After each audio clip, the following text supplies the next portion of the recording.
Yes, I am aware of the school of thought that now fruit fermentations are also kind of being looked down upon. But let me tell you this, that if it is done right, then only it's gonna work, and it is an art.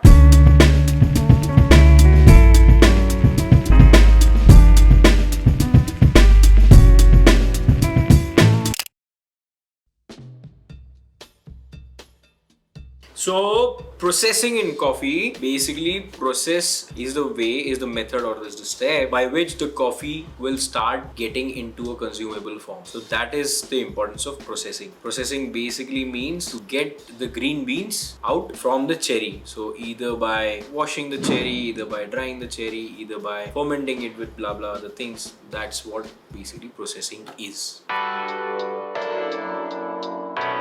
Without getting too much into the depth, there are different types of processing, like the washed, natural, the honey sun-dried, and then there are fruit fermentations as well. So why do we do different processes by doing different kinds of bean? First of all, anybody who says that I haven't tried this process in this coffee, but it is gonna taste 100% good, that person could be 99% wrong. Alright, what I mean to say is that you will get to know this cherry will give you good results in the cup by certain processing only after experimenting. So let's say, for example, this is not a realistic example, but I've got 100 kgs of cherries. I'll divide that 25, 25, 25 in 4 different lots and process that in different ways. And then will I get to know that what is suiting this more. So that is how basically processing would work. So you can only take a call after like which process is to be done only after you have experimented through. Not all processes for every coffee will work well. So here we are not answering that how process will affect the green coffee, because that means that we are putting a cloud or blanket, right? But just an example, like one estate A has got the same coffee, and that same coffee has been processed as washed, and the same coffee has been processed as natural. Now again, not to put in a bracket, but just a live example that we have a coffee which is processed, the same crop has been processed in washed, and same crop has been processed in natural method. The washed coffee has got more clearer tones, clearer notes, and more pronounced notes, lesser acidity, whereas the natural one has got much more rounded, fruitier kind of notes and is more acidic. But this does not mean that this will be the same for every coffee. So the first time that I heard about fruit fermentation was in 2015.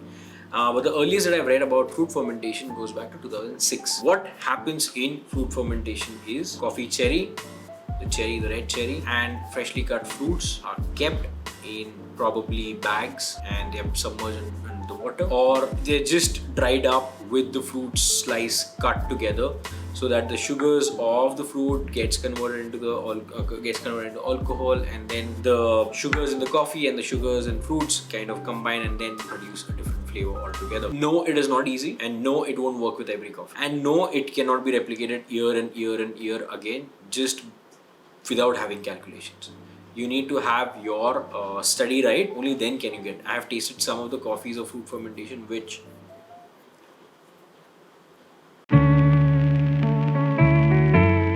So while we are speaking of fruit fermentations, here is a fruit salad box that we just launched. Here you can see 3 different coffees from the same estate. One is a watermelon process, one is a red fruit process, and the other one is a peach process. So basically what we are doing is we just want to show how the same coffee would taste different, alright, with different fermentation. So yeah, it's very fascinating to see how it's going to go. We've already started a pre-booking of this, and there are a lot of orders coming in. I think what fruit fermentation does to coffee is it brings out a lot of sweetness, a lot of floral and fruity notes, and which floral, which fruity I can't really decipher because every coffee tastes different. But it's a skill, it's an art, and yes, I am aware of the school of thought that now fruit fermentations are also kind of being looked down upon.